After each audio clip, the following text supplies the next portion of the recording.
Let's bring in my panel. Senior reporter at Sky News out of Sydney, Caroline Marcus, and National Affairs Editor at The Telegraph, Sky News host James Morrow. I made the point there about Colin Boyce. There is no spill motion until he can get himself a seconder. He's got one vote in the room. That's probably being generous. That's his own. So I don't think there's necessarily any imminent threat to David Littleproud. However, as we know so often, James, once these things are open, if it's on, anything can happen. And of course, you've got the Nationals now with a little bit of trouble, and you've got plenty of turmoil on the side of the Libs. And for all the talk about the first female leader, Susan Lee, it doesn't look like that alone will save her. No, I don't think it will save her. And I mean, it's for a number of reasons, not the least of which being the one you just spoke about before, this idea that Liberal voters are going to vote for a female, qua female on the basis of her gender. You know, I don't buy that any more than I buy that whole spin from the left that what the Liberal Party needs to do is soft shoe immigration and, you know, go all in for a big Australia and not talk about the things people want to talk about. If anything, Thomas Paul told us there is that there are a huge number of conversations that people want to be having, and they're not having them. They're not being allowed to have them by either of those two parties, and that's why there's that bleed to one nation. So what does that mean for the Liberals? Well, and the Nats, I think anything can happen now. I used to think until Colin Boyce's motion or attempt to raise a motion, I guess, you know, who's Colin Boyce? That was my first reaction. But then it also said things are so febrile in both of those party rooms right now that any thought that they're going to wait past the next sitting week, which is, you know, next week starting on Tuesday, I don't think that's going to happen. And I think there's a bit of news today out of inflation and those devastating economic numbers, which are going to mean interest rate pain in all of those outer suburban seats Tom was just talking about. That's another thing. The more they are not talking about this and talking about themselves, the more votes they're going to lose. It is existential at this point, Peta, for the Libs to come up with a solution, get a leader, and start fighting this government that is presiding over this economic disaster, as well as the disasters with the response to Bondi and migration and so many other issues we could talk about. One of the things, James, thank you. One of the things with immigration is, you know, I was watching an analyst, a political analyst, just the other day saying, you know, the problem with the numbers here for the coalition is that Pauline Hanson's leading the charge of immigration, and every time you talk about immigration, she will do well, the coalition will do badly. And I violently disagree with that, Caroline. The coalition can run a good line on immigration, but they've got to get out there and actually run it. They've got to have something to say.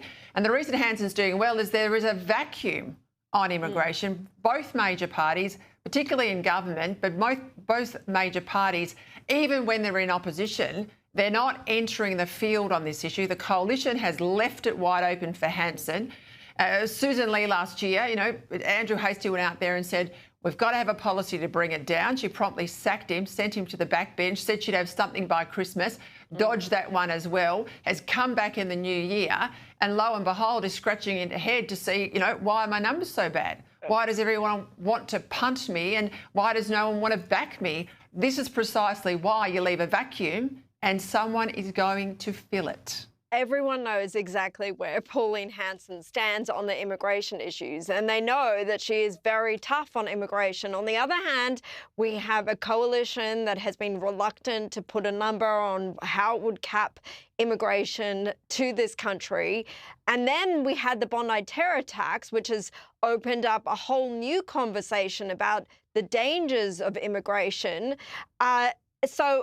Of course, this is front of mind for people, especially when they're considering national security issues on what has been the worst terror attack against Jews and the worst terror attack on Australians ever. The worst terror attack on Jews, I was going to say, since the October 7 attack anywhere in the world. But our worst terror attack here. So, of course, people are thinking about it. The coalition has failed to address the issue properly by coming out strongly and giving a number and attacking it.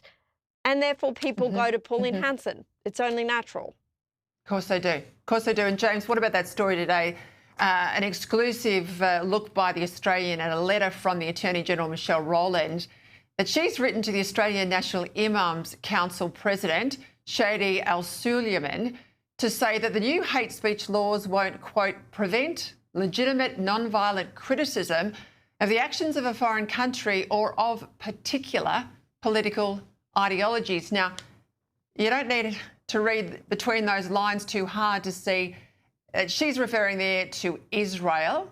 So the haters of Israel, the haters of Jews, even with these new hate laws, will be able to disguise their anti-Semitism as, quote, opposition to Israel.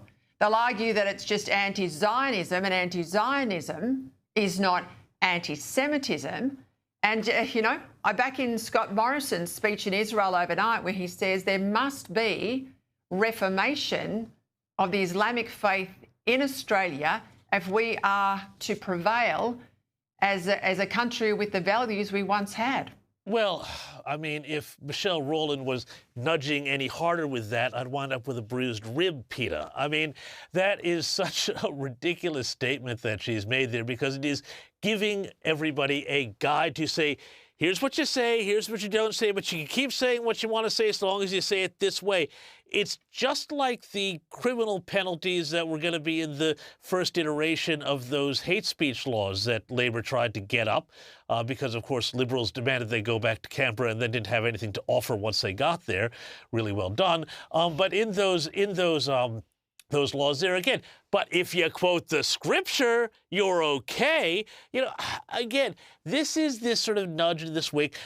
I had some questions about what Scott Morrison had to say, but I do agree that there needs to be that sort of reformation in Islam. But I think it can't just be in Australia. It has to be a global reformation, you know, throughout that faith.